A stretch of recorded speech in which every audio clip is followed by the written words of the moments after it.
we did the conversions between polar and rectangular coordinates. Today we're going to do the conversion between polar and rectangular equations. So the example we're going to go ahead and start with asks us to find the polar equation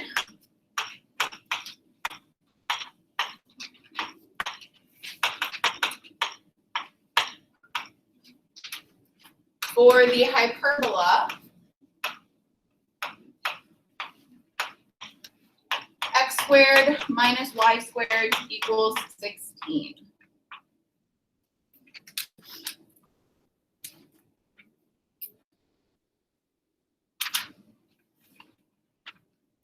If I'm changing an equation from rectangular into polar, I need to take my x's and my y's, and I need to convert them into r's and thetas. So how am I going to do that? What am I going to use to make that conversion? What did we write down yesterday that could possibly be helpful?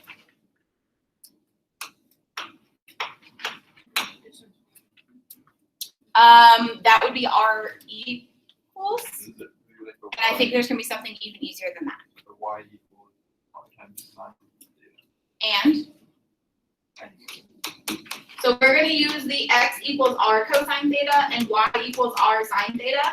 I know I want to use these and not the r equals because I'm trying to replace an x and a y. So I have to know what they're equal to or equivalent to in order to make that exchange. So what I'm going to do now is I'm going to take that r cosine theta and I'm going to put it where the x is. I'm going to take that r sine theta and I'm going to put it where the y is. When I do that, I have to ensure that I keep the square on the outside of the equivalent of my x. So this is r cosine theta all squared minus r sine theta all squared, still equal to 16.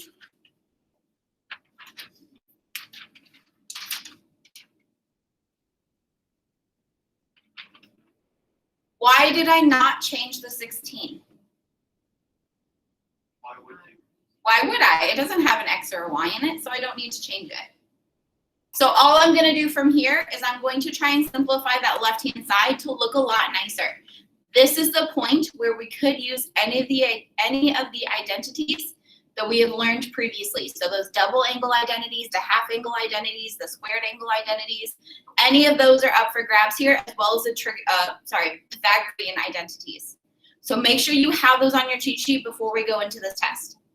The first thing I'm going to do is I'm going to square everything inside of these parentheses because that's going to allow me to see if I can pull a common factor out of them. So when I square them, because they're connected by multiplication, everything inside them squares. You do not have to FOIL these. So this becomes r squared cosine squared minus r squared sine squared equals 16. What do I notice about those two terms on the left-hand side? They both have an r squared, so I'm going to go ahead and factor that r squared out.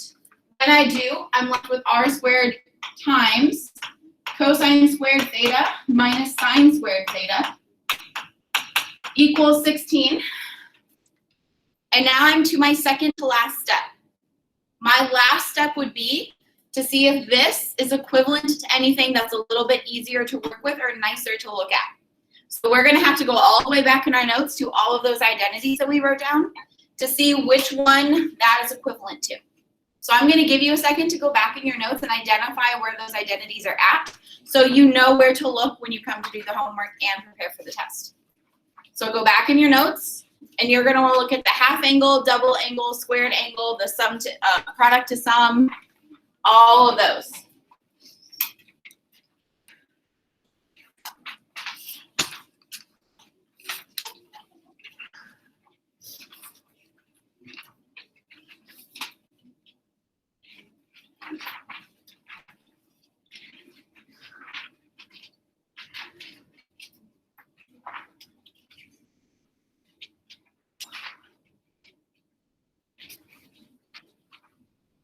Did we find them? They're ways back there.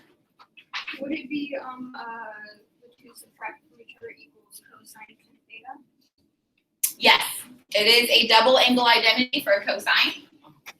So I'm going to go ahead and write that over here under my use column so I remember that that's something that I used. So I used the fact that cosine 2 theta is equal to cosine squared theta minus sine squared theta. And then I'm going to go ahead and make that exchange on the inside. When I do, I'm left with r squared times cosine 2 theta equals 16. So I've simplified this as far as I can go. My last step now is to isolate my unknown, which here is r. So what I need to do is I need to get that r squared by itself on one side of the equal sign. That is how you finish a polar equation. So what am I going to have to do to get that r squared by itself? Divide that cosine 2 theta.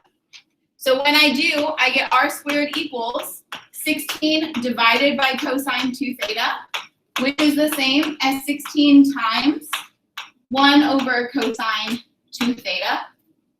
That is not quite the simplified version that I'm looking for because I still have a fraction left. Is there any way that I can simplify this a little bit more? What's 1 over cosine equal to? Secant. So I can replace 1 over cosine 2 theta with secant 2 theta, and then I'm done.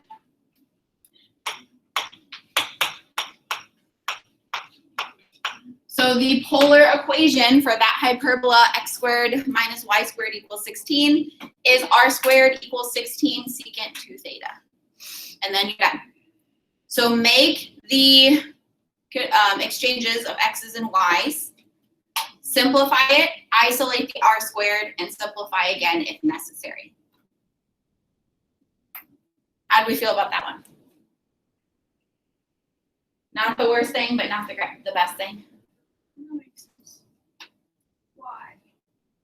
What do you, okay, so we made the XY exchanges, right? Yeah. I mean, I understand the process. The only extra part was that we just wanted to simplify from there. It's a polar equation if it's r squared equals something. So this whole part right here was just getting it down to that r squared equals form in simplified form. If you got it to here, this would definitely be worth partial credit. So if you made the exchange and simplified some, that would be worth at least half the points. I mean, I understand how to get there. They're ways back. You should have written them all down again somewhere around the special angle identities. Yeah. Okay, so we do have 2 more examples. One more of them is kind of like this one, and then one more of them is a graphing one, and then we're done. So our next example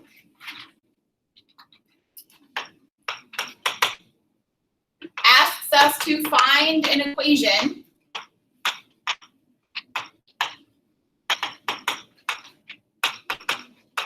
in x and y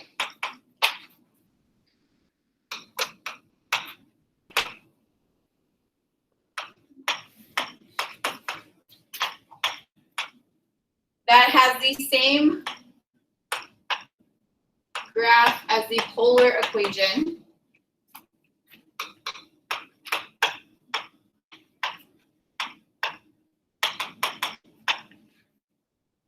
r equals a times sine of theta.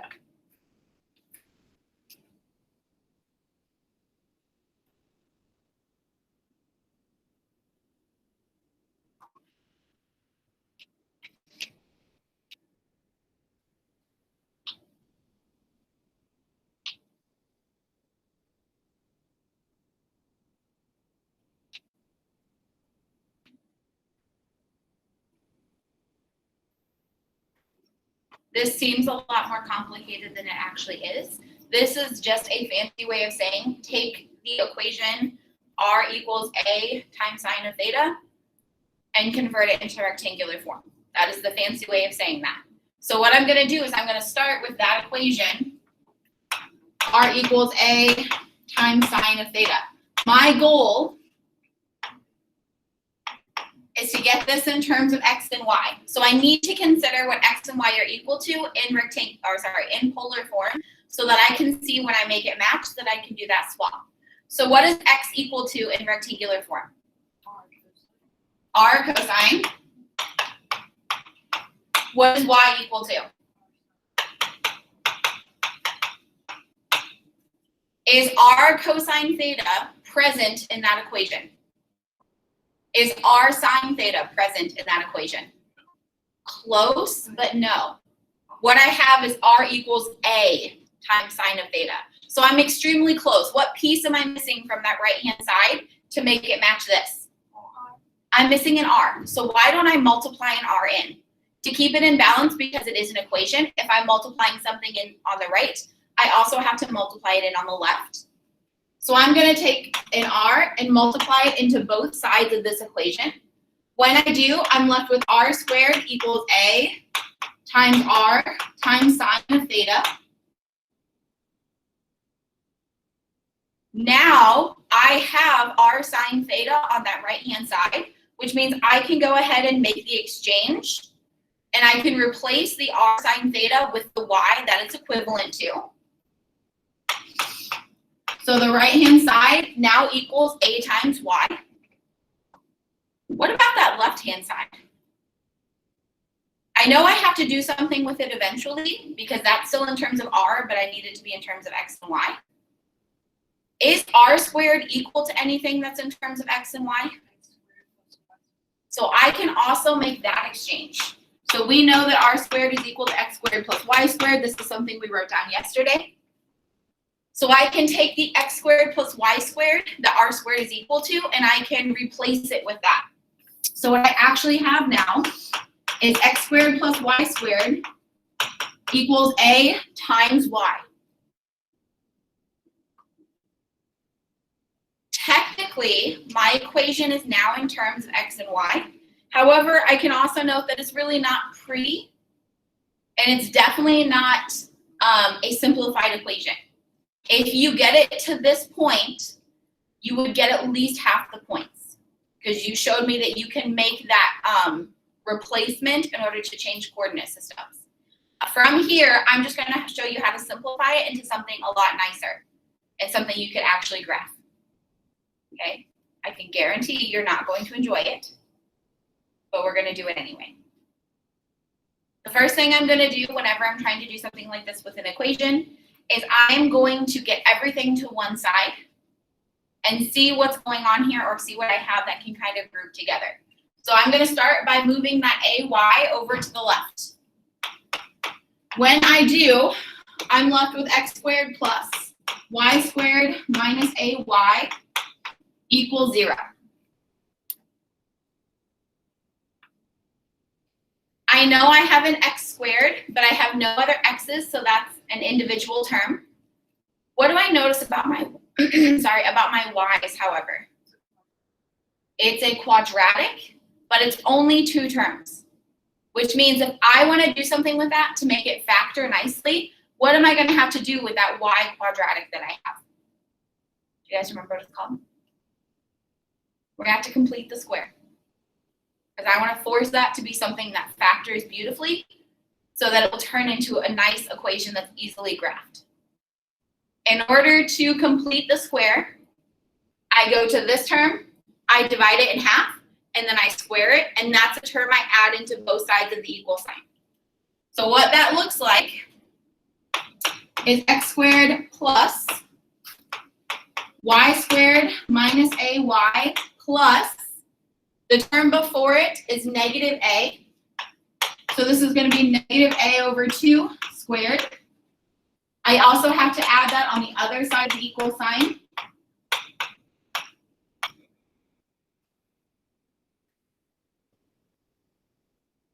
Wait, did you square just the A over 2? The a over 2 is the only thing that squares, yes. Since I've done that, this quadratic is going to factor beautifully into half of whatever that middle term is. So this equation now becomes x squared plus y minus a over 2 squared equals that right-hand side, which is negative a over 2 squared. And then this is our final form.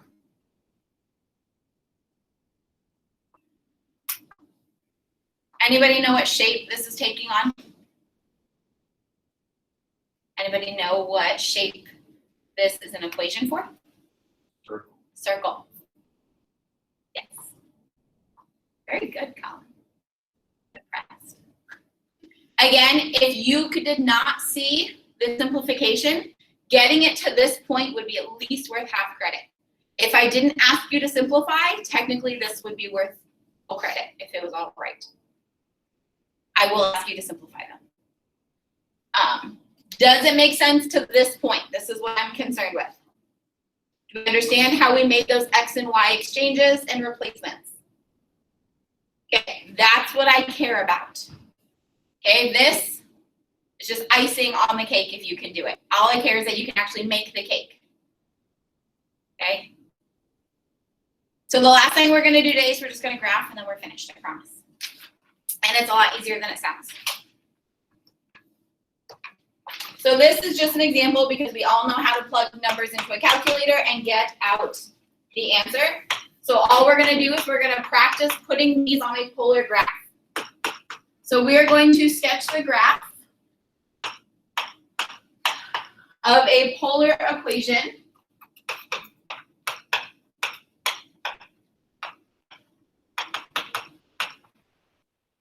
R equals 4 sine theta.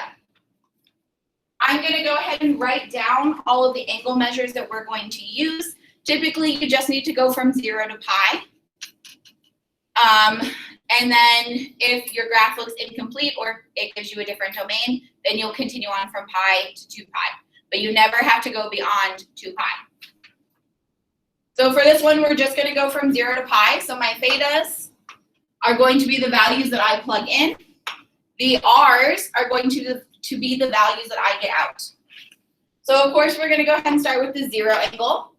Then we're going to do pi over 6, pi over 4, pi over 3, pi over 2, 2 pi over 3, 3 pi over 4, 5 pi over 6, and pi. So we're going to start by filling in the R values that we get from our calculators, and then I'll show you how to put them on the graph. What mode should your calculator be in if you're plugging in these angles? Radian, because these are radian angle measures. Good. Just do the angle. So the radian. Like the degree angle, because technically this is still an angle. Okay, Yes, you can just do the degree if that's what you recognize them as long as you're in the correct form on your calculator or mode on your calculator.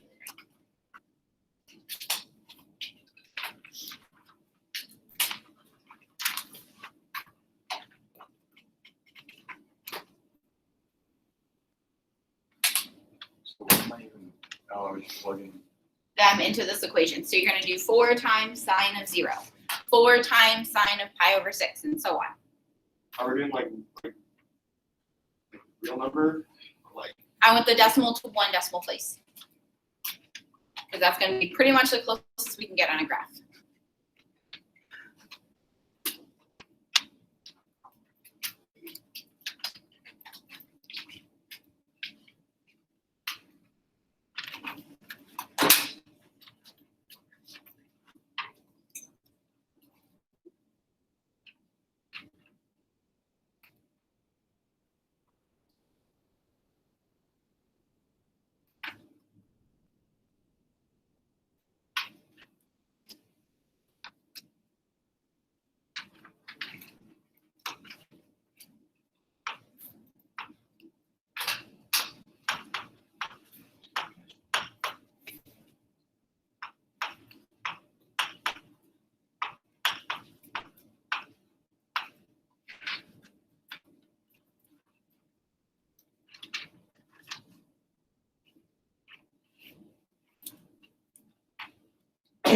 Bless you.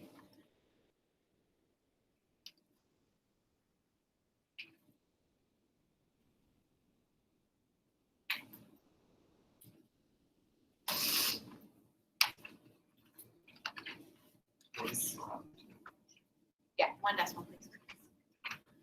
So I went ahead and wrote up the values that I got when I did this. Did anybody get something different? How did we do it? What mode is your calculator?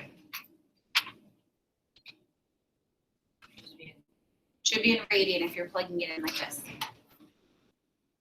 Are you getting different decimals? Or, okay, yeah, try it again.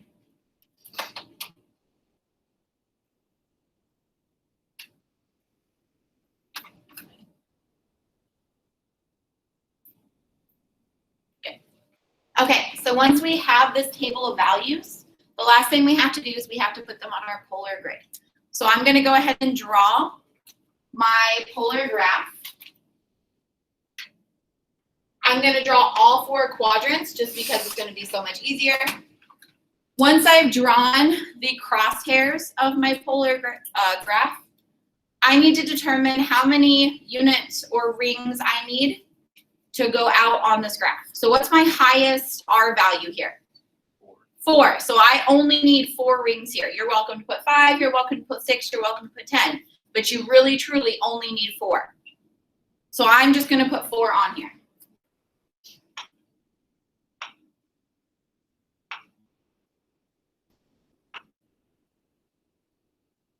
Okay, so I have my 4 rings. Now I'm going to go through, I'm going to look at each angle, and I'm going to mark the R value for that particular angle. So I'll always start at 0, it's the easiest place to start. So at my 0 angle, what was my R value? 0. I only heard like one person say, which means facing my 0 angle, I'm not moving anywhere, so my first point is at my pole, or at the center of my graph. Then I go ahead and look at my angle, pi over 6. Pi over 6 on my graph is approximately right here, so it's this angle. What's my R value along that angle? 2. So along this angle, am I walking forward 2 or backwards 2? Forward because it's positive, and I'll go ahead and put my dot. Then I keep repeating this for all the angles in my table. So looking at pi over 4, that's approximately right here. What's my R value? 2.8. So I'm going to be a little over halfway between 2 and 3. Definitely closer to 3 because that's where 2.8 is. So I'm going to go up to 2, and I'm going to put it approximately right here. Your points do not have to be on the rings, okay? Just like they don't have to be on the lines on a rectangular coordinate system. We can have in-between points. You can have in-between points here as well. Next angle is pi over 3. What was my R value at pi over 3? 3.5, so I'm going to halfway between 3 and 4. 1, 2, 3 and a half. Pi over 2 is my 90-degree angle right here. What was my R value? 4. And I'm going to let you finish filling in the graph yourself. Once you have drawn all of your dots, you will connect them just like you would on a normal rectangular graph. A straight line or? No, connect them. So like first dot to second dot, connect it. Second to third, connect. So you're going to see it takes on shape. What about like straight lines between them? Like you're not making. Well, you can do a straight line. Just know that the overall shape might not be, might be more curved. We're not making it off the ground, we're making it. Right. For the most part, you're making some sort of nice, pretty curve. But if you did straight lines, you're still connecting the dots, so I'm not going to count it off. Break the shape, just drawing.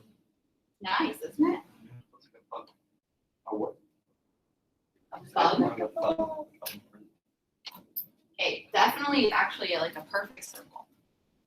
But Yep, that's a perfect circle. You didn't even touch the mine's last small. Yes, I did. Right there. Oh, the second to last one, sorry. Oh, I don't care. So once you have them all plotted on the graph, go ahead and connect them. And you will see that it takes on some nice pretty curve. So this one, if we had drawn it perfectly on a perfect graph, this would have been a perfect circle. Well, an almost perfect circle. There's no such thing as a perfect circle. But as long as it's close, I will take it. You will have to graph some that take on very different shapes. Be sure that you are connecting from the first point to the second point second point to third point to fourth, and so on. There will be some graphs that come all the way around back to the center and then branch off again. You have to see between each point where it travels, because if you draw it incorrectly or connect between dots that weren't next to each other, you will throw off the shape of the graph. Okay? So this is it. This was just you plotting on a polar graph. Anybody have issues with that? Just that you didn't want the one. Look at that. I thought It's eyeball. So the rest of class is a homework time. If you have questions, of course, let me know. Tomorrow, as a reminder, I will not be here in class. So you will be finishing up this homework and starting the review for the test on Monday. You want to explain yourself? No.